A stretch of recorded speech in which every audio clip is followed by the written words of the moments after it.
now. We got Dr. Devi Nampiaparampil joining us now, the NYU School of Medicine, Metropolis Pain Medicine Director. Doctor, it's a gut call. You're a doctor. I mean, you're not in charge of fireworks, but is there a danger in a setting, anything having to do with the virus, let alone the fear of brush fires and all the rest, which the governor said had been addressed then and are addressed now? Is there a danger to people being packed together for fireworks at Mount Rushmore outside July 4th?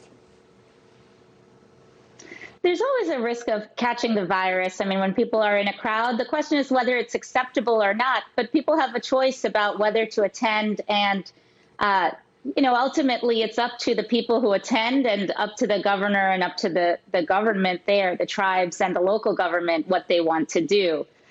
So I agree with her that there should be clearer criteria about what constitutes like an approval or a denial.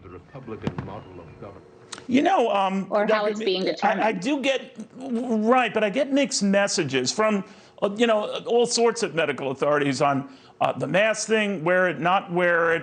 The president wasn't wearing a mask when he spoke to the nation. Behind him, obviously the vice president and the speaker were. Confusing signals out of the CDC about be careful, going back out in America, traveling, but okay with cruises resuming in this country in July. I'm just wondering, do those inconsistent signals, do more harm than good? Well, I think that's the biggest problem that we have, the inconsistent signals. I think what we should have is some type of criteria, not necessarily numbers of cases or percentages, but some type of criteria for whether something can take place, kind of like we have a constitution and then we have the Supreme Court that's there to interpret it. Because right now what happens is that each thing is being considered on a case-by-case basis. The CDC is often looked at to make a decision, and there's not necessarily consistency from one event to another. So, for example, in this situation with Mount Rushmore, this is an open air space. Of course, people have a risk of catching a virus. That's always there. But open air, you have much less risk than if you consider a cruise ship. So I'm not against the cruise line industry, but relatively, one is open air and one is more contained. So you have more chance of getting COVID, but you also have more chances of getting a diarrheal outbreak as well. Then we look at sort of the criteria that are being used. So, for example, with the cruise ships, what the CDC has said is that 95% of the passengers can be vaccinated and 98% of the staff have to be vaccinated. And that's one of the criteria for them to operate.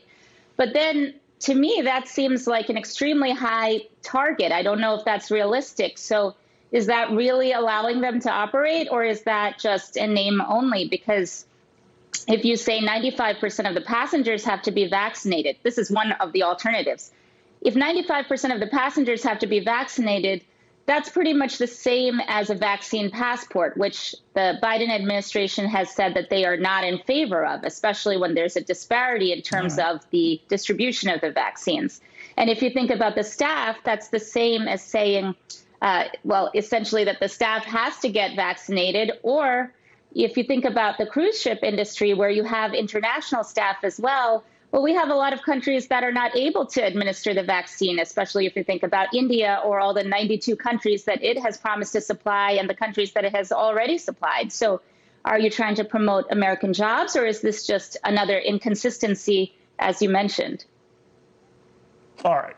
Doctor, thank you very, very much on that. And by the way, we got a lot of email on this, and cruise lines coming back.